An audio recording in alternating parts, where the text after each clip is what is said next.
You ever What wonder if how you're you can not feel tired? completely Just drained, even on a day when disconnected you didn't from do much? yourself. It's a strange kind of exhaustion, the kind that sleep doesn't There's fix, a the door kind that sneaks inside in you. even when life seems quiet on the surface.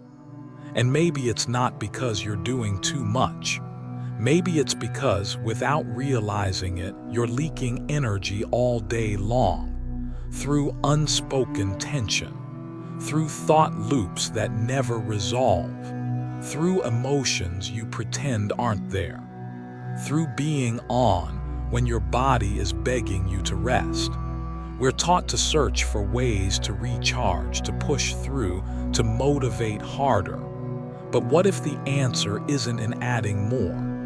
What if it's in noticing what's already draining you? In this video, we're not going to talk about how to get more energy. We're going to talk about how to stop losing it. And once you see what's been leaking, you'll never look at your tiredness the same way again. You take the day off, shut your phone, stay home. You cancel plans just to catch your breath. Maybe you even sleep in thinking tomorrow you'll feel better. But then morning comes and somehow you're still tired. Not the kind of tired you fix with a nap or a strong coffee. It's something deeper, a quiet kind of fatigue that lingers in your chest, in your thoughts, in the spaces between your words. And if you're honest with yourself, you've felt it for a long time. It's easy to assume you're doing something wrong, that you're lazy, that you need more discipline, more vitamins, more workouts. But what if you're not lacking energy at all? What if you're just leaking it? No one ever taught us how to protect emotional energy. We were told to toughen up, stay positive, or just keep going. But no one showed us what happens when your mind gets stuck in the same thought loops, replaying old conversations, imagining future arguments, trying to hold everything together while pretending everything's fine. Those patterns, those quiet, constant tensions are the cracks, and your energy bleeds through them every single day. You might think you're resting, but inside, your nervous system is still on guard. Your mind is still negotiating old wounds. Your body, though still, is bracing itself for something that's not even happening. And maybe that's why sleep doesn't help, because rest isn't the same as repair. And your soul doesn't heal just because you laid in bed. There's a term in neuroscience, interoception. It's your ability to sense what's happening inside your body, your heartbeat, your breathing, the tension in your shoulders, the pit in your stomach. It's the bridge between your physical and emotional world. But most of us have lost touch with it. We've been trained to listen outward, to care what others think, to respond fast, to perform strength. But in doing so, we stopped listening inward. We don't notice the little flinches, the holding of breath, the slight withdrawal of our shoulders when something doesn't feel right. And when we stop noticing, we stop protecting our own field. That's how the leaks begin. You say yes when your body says no. You laugh when your spirit feels numb. You scroll past your own emotions just to avoid the noise in your head. And every time you do that, you spend energy you never meant to give. Not all exhaustion is physical. Sometimes you're just out of alignment. The people you keep around, the masks you wear, the battles you fight in silence. These are the slow drains, the invisible ones. And unless you notice them, you'll keep wondering why you never feel whole, even when nothing seems wrong. So maybe the question isn't, how can I get more energy? Maybe it's, where am I losing it? Because your body knows. It always has. It softens when it feels safe. It contracts when it's not heard. And somewhere deep inside, it's been asking you to pay attention. This isn't about doing more. It's about feeling more. It's about listening to what you've been trying to numb. You're not broken. You're not behind. You're just tired of leaking pieces of yourself in places that never returned them. And just that quiet recognition is where your healing begins. Let's not patch the cracks with productivity. Let's learn to seal them with presence. You don't need to be stronger. You just need to stop leaking the strength you already have.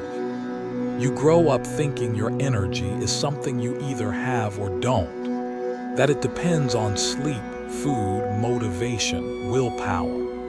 But rarely are you told that your energy, especially your emotional energy, is constantly being shaped, drained, or hijacked by forces outside of you. From the moment you're born, you begin a kind of training, subtle at first, then louder. The world teaches you how to smile when you don't feel like it, how to stay quiet when your body wants to speak, how to trade honesty for likability. They call it being polite. They call it being mature. But really, it's the beginning of a slow disconnection. This is conditioning. The invisible program that teaches you to doubt your emotions, to mistrust your instincts, to override your body's signals in favor of fitting in. And it doesn't stop in childhood. It keeps evolving with every scroll, every headline, every unspoken rule of how you're supposed to be. Social media amplifies it. News cycles feed it. Cultural expectations refine it. You are bombarded with images and stories that constantly provoke you. Someone doing better, someone angrier, someone more outraged, more beautiful, more disciplined, more aligned.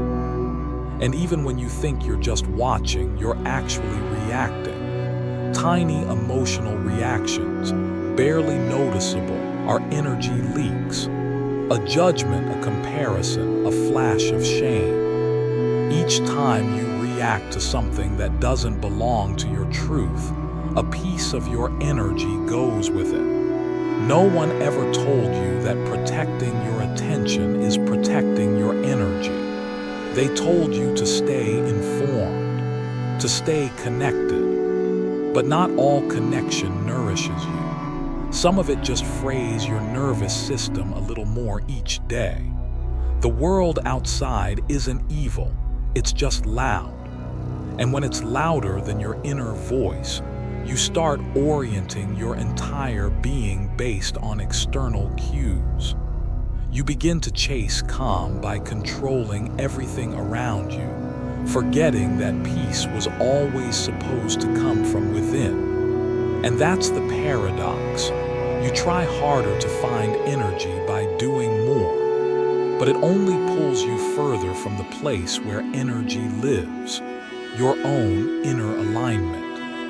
Here's the truth no one tells you. Emotional energy doesn't need to be created. You were born with it. You are it. The issue isn't access, it's interference. It's not that you're broken. It's that you've been taught to outsource your power, your peace, your presence to everything except yourself. The solution isn't to abandon the world. You don't need to live in silence or hide away in the woods.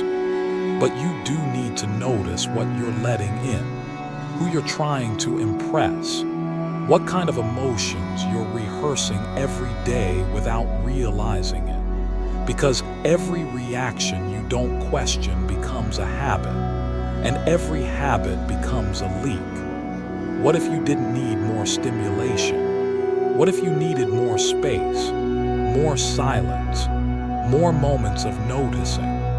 Noticing how your chest tightens when you scroll, how your jaw clenches when you say yes but mean no, how your energy dips after every conversation that asks you to perform rather than just be. You don't need more energy. You need to stop giving it away to things that never gave anything back. This isn't about escaping the world. It's about reclaiming the space within you that the world was never supposed to control. And you can do that, one breath at a time. You may not have realized it, but your body has been speaking to you this whole time. Not in loud, dramatic ways, but in subtleties, like a breath that feels a little too shallow, a heart that beats a little too fast, shoulders that tighten without your permission. These are not just physical sensations. They are messages. We tend to think of energy as something abstract, mystical even. But before it's anything else, energy is sensation. It's the aliveness in your chest when you're safe, the knot in your stomach when something feels wrong, the pulse behind your eyes when emotion builds and has nowhere to go. But most of us were never taught how to listen. Instead, we learned to intellectualize everything. We were praised for being logical, for having answers. We were encouraged to explain our pain, but not to feel it, to keep it tidy, manageable, distant. And so slowly, we lost fluency in our first language, sensation. There's a term in science for this, interoception. It's your body's ability to sense itself from the inside. The feeling of your heartbeat, the awareness of tension, the noticing of breath without trying to control it. And it's not just a nice idea. It's a biological skill, one that can be trained or neglected.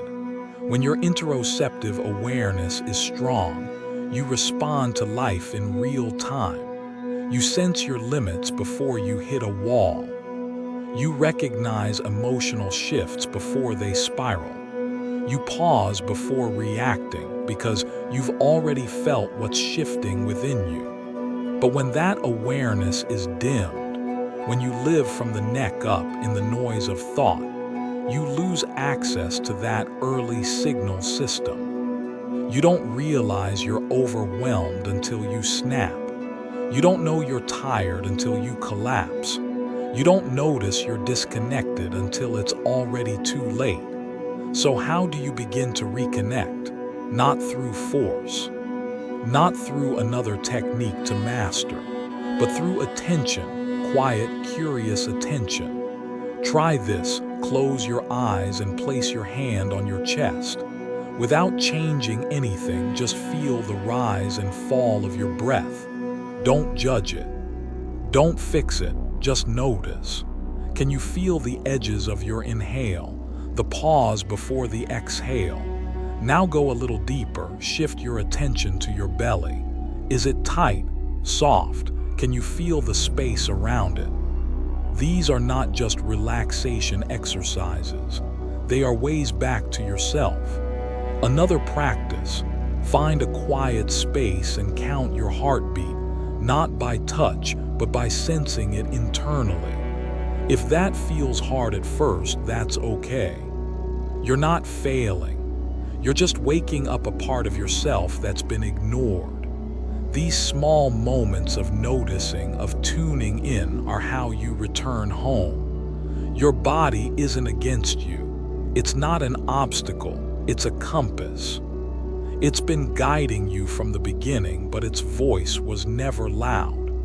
You were just taught to listen to everything else instead. And maybe now it's time to listen back. Because emotional energy doesn't live in your mind. It lives in your body. And when you come home to your body, you come home to your power. Quiet, subtle, steady, yours. There's a moment in every journey when effort turns into exhaustion. When all you're trying, fixing, and pushing doesn't lead to clarity, but to burnout. And in that quiet space, you begin to wonder, What if the answer isn't to try harder? We live in a culture that worships effort. That tells you if something isn't working, you're not doing enough. Hustle more, push through, stay strong. But what if strength wasn't always about force? What if real energy, the kind that sustains you, doesn't come from pressure but from alignment? Think about the last time you forced something. A decision, a conversation, a habit you swore would change everything. Chances are it didn't last, or it left you feeling drained. Because force may produce movement, but it doesn't produce peace. Force burns energy. Flow amplifies it. When you act from force, you're often reacting, trying to fix how you feel by controlling what's outside of you. But when you move from flow, you're responding. You're allowing energy to guide you instead of trying to dominate it. It's like swimming against the current versus letting the river carry you, not with passivity, but with presence. That doesn't mean you stop showing up. It means you stop clenching through life. It means noticing when your body says no, when your spirit resists, when your breath gets shallow and your thoughts start rushing. Those are signs, not of failure, but of misalignment. And the shift begins with something radical, not doing more but letting go. Let go of the timeline you set for your healing. Let go of the pressure to feel better now. Let go of the idea that energy must be earned through struggle. Energy flows where it's welcomed, not where it's forced. And flow begins with recognition, with asking, is this action nourishing me or draining me? Am I moving from fear or from truth? You don't need to perfect the answers. You just need to pause long enough to ask. Because in that pause, you make space. And in space, energy returns. Not because you chased it down, but because you finally stopped running against it. There is power in surrender, not in giving up, but in giving in trusting the current of your life enough to soften into it, in choosing coherence over chaos. So maybe today isn't about becoming more. Maybe it's about releasing what isn't really yours, the expectations, the pressure, the masks. Because when you stop forcing, something beautiful happens. You begin to feel again, to hear your own rhythm, to move in ways that energize instead of exhaust. And maybe, for the first time in a long time, you remember, you were never meant to fight your way to peace. You were meant to return to it, gently.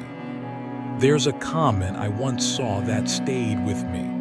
Seconds of real presence, that's the power you've had all along. And something in me softened when I read that. Because we spend so much time searching, trying to fix ourselves, learn more, heal faster.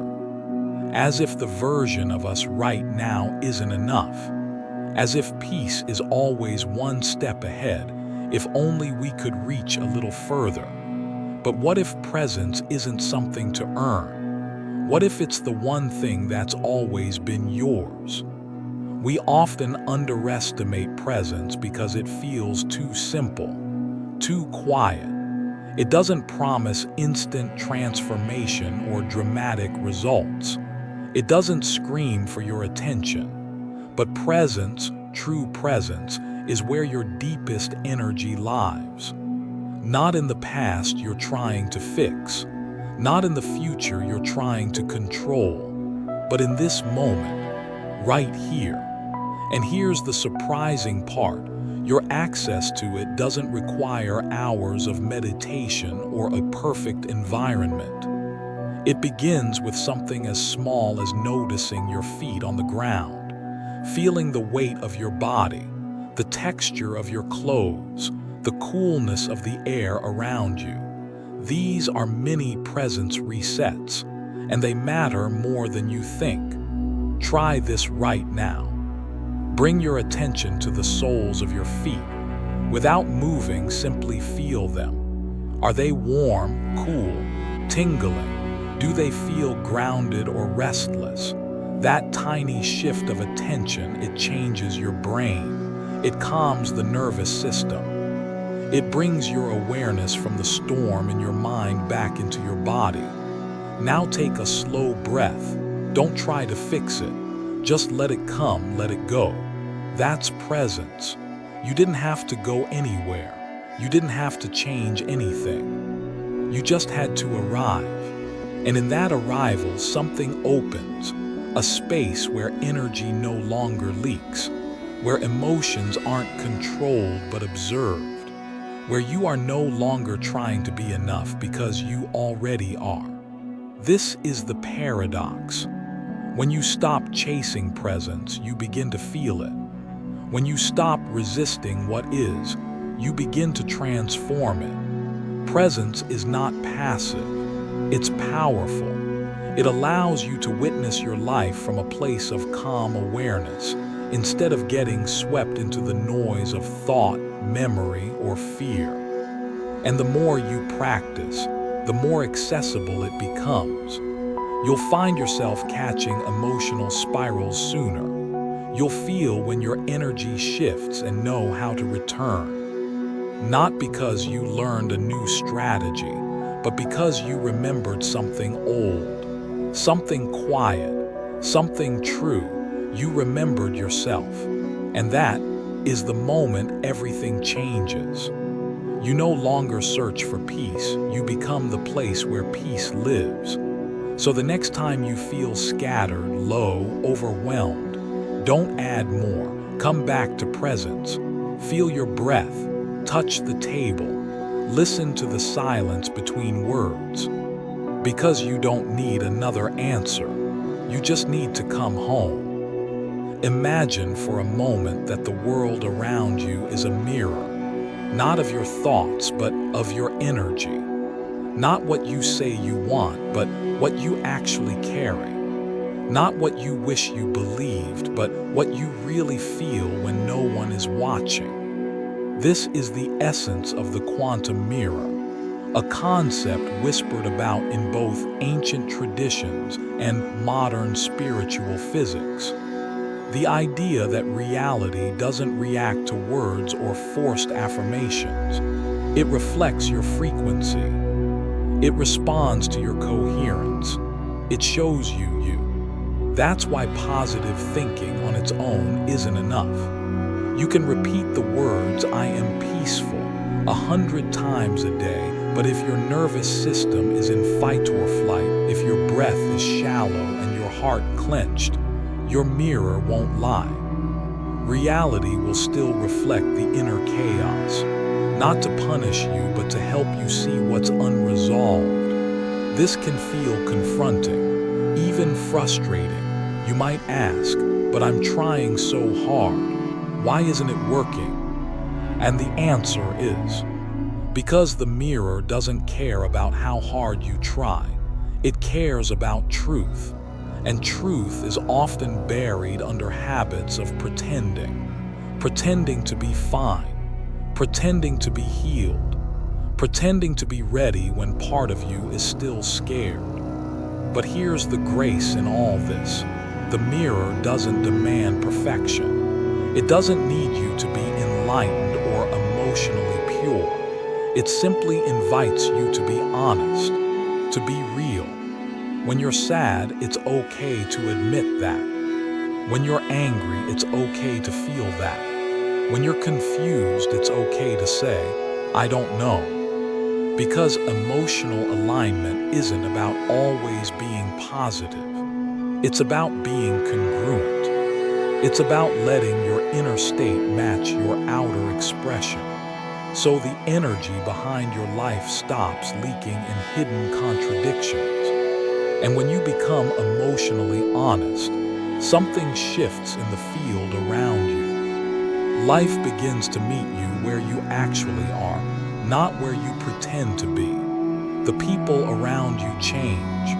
The conversations deepen. The path forward becomes clearer, not because reality changed, but because you stopped hiding from your reflection. So instead of trying to manipulate your circumstances with fake positivity, try this. Stand still. Feel what's real. Let your emotions be information, not enemies. And then ask, what part of me is ready to be seen? This question softens you. It opens the door to self-compassion. It reminds you that energy isn't something you need to earn through effort, but something you already have, if you're willing to meet it where it is. The quantum mirror won't lie, but it won't shame you either. It just shows you you. And maybe if you're willing to stop looking away, you'll see something in that reflection you didn't expect.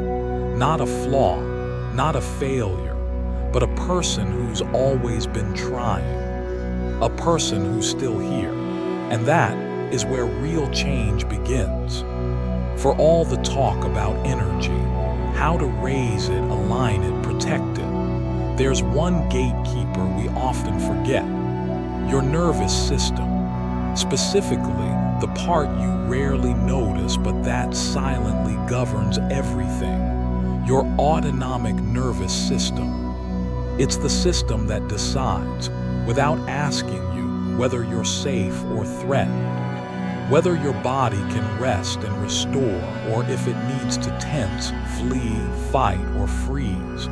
And most of your energy is filtered through it. That fatigue you feel, it might not be laziness, it might be your system stuck in survival mode. The mind says, I'm fine. The body says, I don't believe you. Because every time you override stress without processing it, every time you clench through discomfort, every time you smile when your insides are collapsing, that energy goes somewhere. It gets trapped in muscles. It loops in thought. It builds a feedback cycle between your emotions and your biology that leaks energy like a cracked vessel. And the leak isn't loud. It's subtle. Lingering tension in the jaw, shallow breaths, tight shoulders, a stomach that never feels fully relaxed. We normalize these sensations so deeply, we forget what calm actually feels like. But here's what most people don't realize. You can speak to your nervous system, not with words, but with breath, posture, light, and touch. Try it now. Let your eyes softly land on something still, not your screen, not a flashing light, just a tree, a cup, a quiet corner of the room. Hold that gaze gently for a few seconds.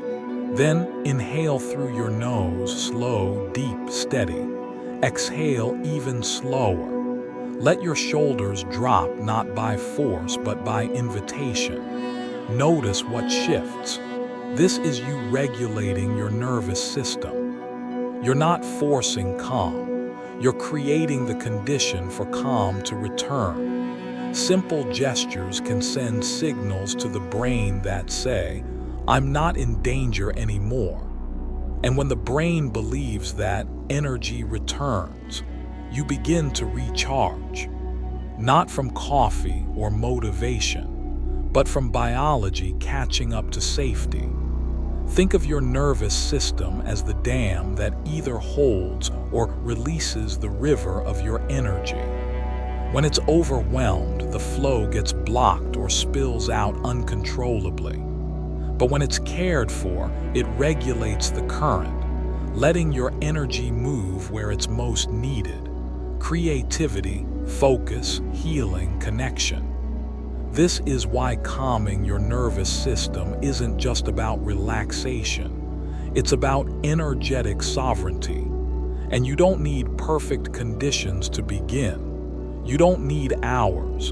You need attention, a few moments of breath, a soft glance, a gentle reminder to your body that it's allowed to feel safe again. Because safety isn't just the absence of threat, it's the presence of awareness. And when awareness returns to your body, energy does too. This is the gateway. Not in the clouds, not in some distant practice, but right here beneath your skin. The wisdom of your nervous system is waiting. And maybe, just maybe, it's the key you've been overlooking all along. There's a moment, small, often invisible, between stimulus and response, between what happens and how you choose to meet it. Most of us miss that moment. We live inside reaction loops. Triggered, defensive, rushing to fix, prove, protect, perform. Our nervous system's on edge. Our minds replaying stories before we even know what's real. And so, we live in the aftershock of everything that happens to us, rarely in the presence of what is. But what if you could find that pause? What if, right in the middle of your next emotional surge, anger, fear, shame, exhaustion, you could slow down just enough to observe, not to fix, not to change, just to notice? That's the beginning of freedom. Because observation is where your power lives. When you pause, you step out of the reaction loop and into awareness. You shift from being in the wave to becoming the witness of it. And the beauty of that shift is, you don't need to do anything dramatic. You don't need to become someone new or earn a better version of yourself. You simply need to return to the you who's already here, underneath the layers. The you who was never broken, just overwhelmed, just unheard, just forgotten. This return isn't flashy. It's not something you post about, but it's everything. A single moment of pausing, of choosing observation over reaction, can alter the trajectory of your day, your relationship, your life. Because in that pause, you break the pattern, you open space, you say, I don't have to keep doing it the old way. And that space is sacred.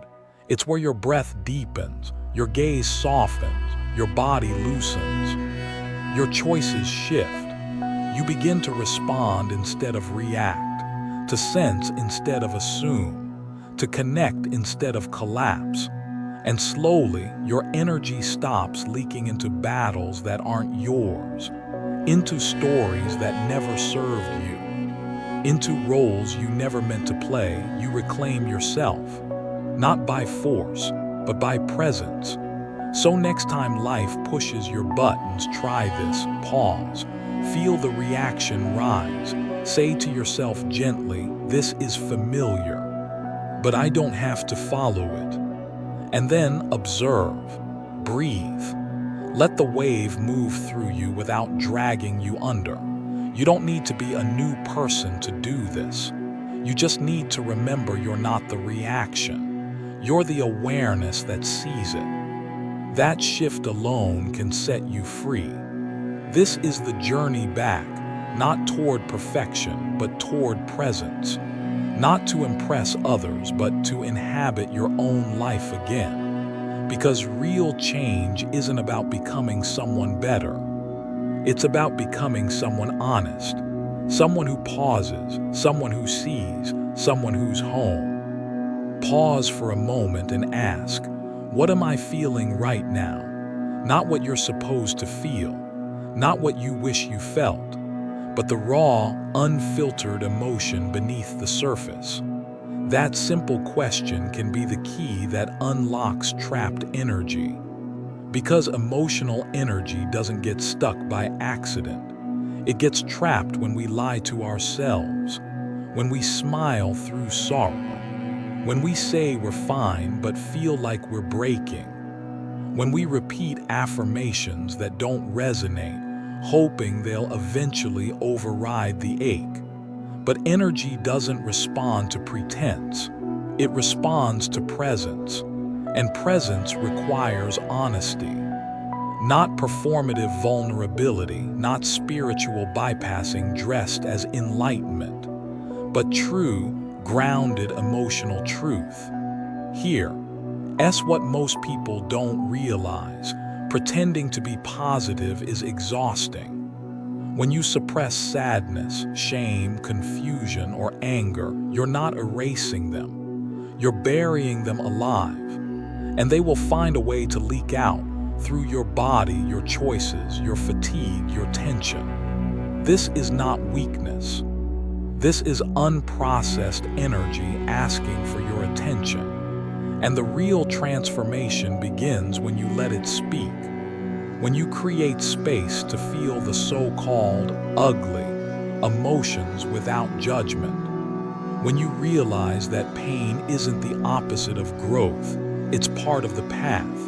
There's a kind of freedom that comes from saying, I don't have it all together right now. A power in choosing truth over performance. Because in that honesty, your energy starts to move again. You don't need to fix the feeling. You don't need to understand where it came from. You just need to be present with it. Let it breathe. Let it soften. That's when integration happens. That's when emotion transforms from a weight into a wave. Something that passes through instead of something that controls you.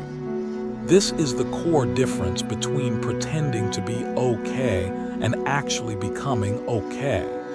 Pretending drains you. Honesty restores you. So give yourself that gift, not just once but as a practice. Ask daily, what am I truly feeling? And then listen, even if it's messy, even if it's uncomfortable, especially if it's uncomfortable. Because that's where your stuck energy lives. And that's where your freedom begins. Not in perfection, but in presence. Not in spiritual aesthetics, but in emotional truth. You are not your emotions, but you are the one who gets to meet them. And when you meet them with honesty, you become whole again. If you've made it here, maybe you've begun to remember. This journey wasn't about fixing you. It wasn't about stacking more techniques or chasing some perfect state. It was about returning, gently, from the noise outside to the truth within. From leaking to holding. From reacting to observing. From pretending to feeling. Because energy isn't something you earn. It's not something you borrow from others or force into place. It's something you already carry in your body, your breath, your presence. You lost it not because you were weak, but because no one taught you how to protect it. So today, you don't need to do more. You don't need to become more. You simply need to pause, to feel the ground beneath you, to soften into your breath, and to look at yourself, not through the lens of judgment, but through the eyes of someone who's finally come home. Let this be your reminder. Your energy has always been here, and now you know how to keep it.